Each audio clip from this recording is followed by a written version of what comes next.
Quake Champions is regarded by many to be a massive failure. With almost a whole year of no new maps or champions and a dwindling player base, people have been calling the game dead. One video from the YouTuber NerdSlayer has a series about the death of multiplayer video games, and Quake Champions made the list.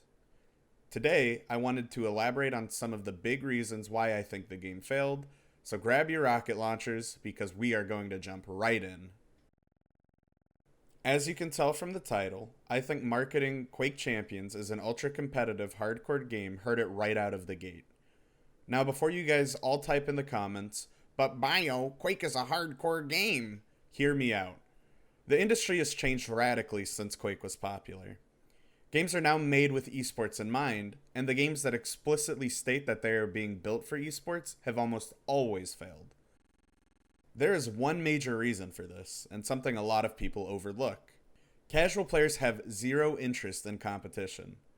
Now, how does that relate to Quake?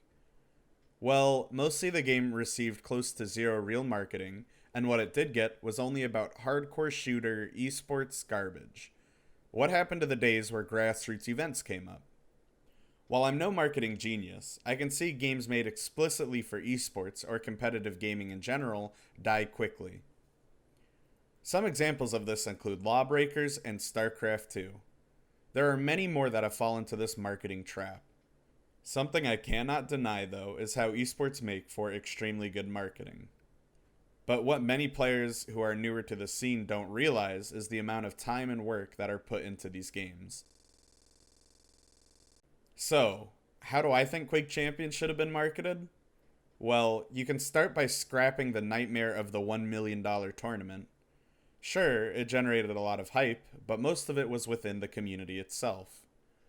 I personally would have loved to see that money go towards the development team to solve some issues that were around back then. I would also portion off an amount for esports and build up hype for the game. I know many people who swear the game is a niche, and many people who just mindlessly repeat that without knowing what it truly means. Quake as a niche only makes sense in a competitive vacuum. However, if there was even a sliver of casual support within Quake Champions, then it could grow. Bringing up the child game, you can see it offers way more for casual players, and their numbers reflect that. Something else I think that needs to be done with some of the 1 million is to hire more back-end developers with more experience with engine and network development, because clearly they skimped out on those parts. This would ensure a solid base to expand the game instead of getting told that the technology isn't there yet. I'm sure it's more complicated than that though. Did you know that continuous lobby support that is provided by many other games required rocket science to program? You didn't? Well, neither did I. Now we can talk about a somewhat taboo topic for many. Have you ever heard the saying, "Don't hate the player, hate the game"? Well, that surely doesn't apply for the players of AFPS games. While it might just be the loud minority vocalizing their opinions on why sync error killed the game, it certainly doesn't help the game in any way. Many of you guys actually go out of your way to help players, but still scare some away by saying Quake is the hardest game ever. I have a spoiler for you. That might be a good ego boost for the reputation of a Quake vet, but it scares away newer players because they think it's some time investment that isn't worth the payoff. We can see this is true by comparing Quake to Dota 2. Dota 2 is probably the hardest game in the world right now, yet it still sits at number 2 on Steam for the most played game. The difference is within the marketing of the game and the players itself. Instead of saying it's the hardest game ever, the store page explicitly says, whether it's your 10th or 1000th hour, there is always something new to discover.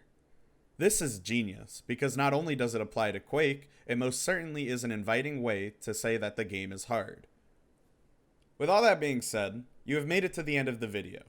Do you agree or disagree? Let me know down in the comments below. Also, did you know I stream on Twitch? You can check me out at twitch.tv/xbiotv. Thanks as always, guys. Have a great day. Peace.